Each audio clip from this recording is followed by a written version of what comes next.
അഭിവന്യ മത്തിയാസ് പിതാവിനെ പറ്റി വളരെ സ്നേഹപൂർവമായിട്ടുള്ള ഓർമ്മകളാണ് എൻ്റെ മനസ്സിൽ നിറഞ്ഞു നിൽക്കുന്നത്. എൻ്റെ ബാല്യകാലം മുതൽ, പ്രത്യേകിച്ച് 5 വയസ്സ് ഉള്ളപ്പോൾ മുതൽ അദ്ദേഹത്തെ അറിയുവാനുള്ള ഭാഗ്യം എനിക്ക് ലഭിക്കുകയുണ്ടായി.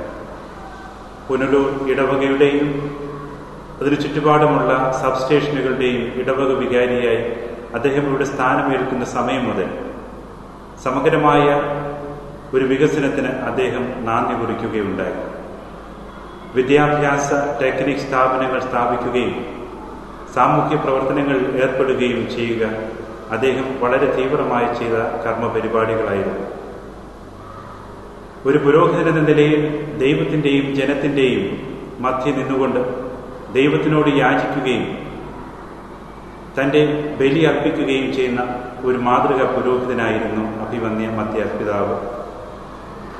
അതുപോലെ തന്നെ മെത്രാനെന്ന നിലയിൽ തന്നെ ഏൽപ്പിച്ചിരിക്കുന്ന രൂപതയുടെ സമഗ്രമായ വികസനത്തിനും ആത്മീയ അജപാലനത്തിനും അദ്ദേഹം വളരെയധികം ശ്രദ്ധ നൽകുകയുണ്ടായി. ദേവാലയങ്ങൾ പണിയുക, വിദ്യാഭ്യാസ സ്ഥാപനങ്ങൾ പൊതുജനത്തിനു വേണ്ടി നൽകുക, ഇതൊക്കെയും അദ്ദേഹത്തിന്റെ കർമ്മ പദ്ധതിയിൽപ്പെട്ടതായിരുന്നു.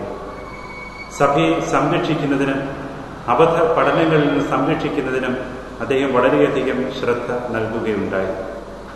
ഒരു മനുഷ്യസ്നേഹി എന്ന നിലയിൽ ലോകത്തിന്റെ, തൻ്റെ സമൂഹത്തിന്റെ ആവശ്യങ്ങൾ മനസ്സിലാക്കി അത് പരിഹരിക്കുന്നതിനുള്ള മാർഗങ്ങൾ അദ്ദേഹം കണ്ടെത്തുകയും ചെയ്തു.